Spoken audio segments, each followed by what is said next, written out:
उत्तर प्रदेश फतेहपुर से साध्वी निरंजन ज्योति प्रधानमंत्री मोदी की तारीफ करते हुए बजट पर बोली। यह बजट विकसित भारत के संकल्प को पूरा करने वाला बजट है। हमारे यशस्वी प्रधानमंत्री श्री नरेंद्र मोदी ने देश की जो 4 जातियां, किसान, महिला, युवा और गरीब, ये बजट उनके जीवन में क्रांतिकारी परिवर्तन लाने वाला है।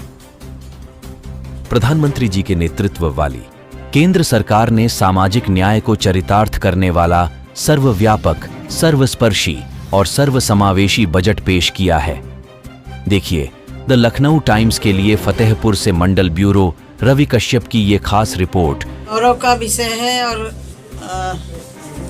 नए भारत की नई पार्लियामेंट में एक इतिहास बनेगा कि नई पार्लियामेंट में महिला राष्ट्रपति जी ने अभिभाषण संयुक्त सदन में किया और अंतरिम बजट भी नई पार्लियामेंट में महिला ने बजट पेश किया। नई पार्लियामेंट में पहला सत्र यदि किसी के लिए किया गया तो भी महिलाओं के संरक्षण के लिए नारी बंधन अधिनियम उस पार्लियामेंट में पास हुआ। इस अंतरिम बजट में, क्योंकि ये तीन महीने के लिए होता जब तक दूसरी सरकार नहीं आ जाती। पहले जो सरकारें होती थी चुनाव को दृष्टिगत रख के करती थी, नई नई घोषणाएं कर देना, नए नए योजनाएं लागू नहीं होना और उनको घोषित कर देना।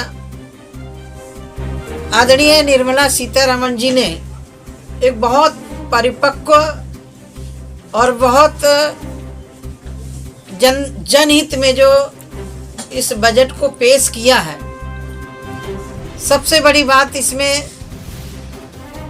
2 करोड़ और गरीबों को जिनके छत नहीं है उनकी पक्की छत देने के लिए, शहरों में रहने वाले मध्यवर्गीय लोगों के लिए उनको भी आवास के लिए प्रावधान किया गया है। दूसरा, देश के यशस्वी प्रधानमंत्री जी ने अमृत सरोवर की घोषणा की और उन तालाबों का संरक्षण हुआ। मैं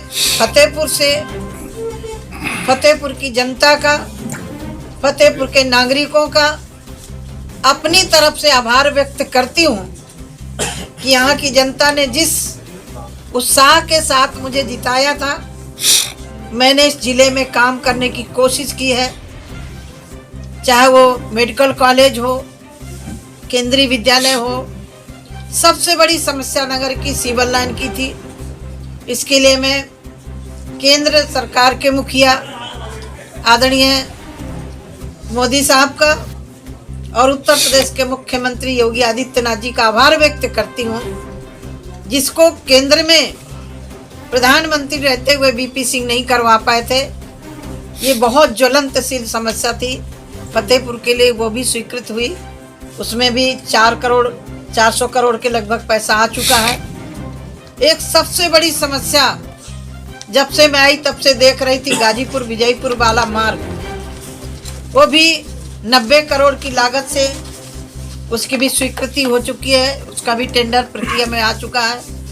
मुझे लग रहा है कि मैं यद्यपि काम करते करते कोई ऐसा व्यक्ति नहीं होता कि संतुष्ट हो जाए, फिर भी मुझे अपने आप पर इसलिए संतुष्टि है जिस उम्मीद से जनता ने मुझे जिताया था। मैंने भरसक प्रयास किया है। मुझे किसी व्यक्ति ने कहा कि आप इतनी लगी रहती हैं जैसे आपको ही, मैंने कहा हाँ, मैं अपने लिए कर रही हूँ।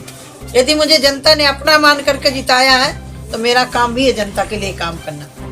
तो इस जनपद के लिए भी सरकार नहीं होती, डबल इंजन की सरकार नहीं होती तो भी संभव नहीं था। ये जो भी काम दिखाई पड़ रहे हैं दोनों सरकारों के कारण दिखाई पड़ रहे हैं और उसमें मैं निमित्त नहीं हूँ, मैं तो एक माध्यम बनी हूँ। जनता और सरकार दोनों को मैं श्रेय देती हूँ। यदि जनता मुझे इस लायक नहीं बनाती तो जो जिले में बड़े बड़े काम आए हैं ये शायद नहीं हो पाते। तो मैं तो एक निमित्त हूँ, जनता की संदेश वाहक हूँ। उसके आधार पर मैंने काम करने का प्रयास किया। दीदी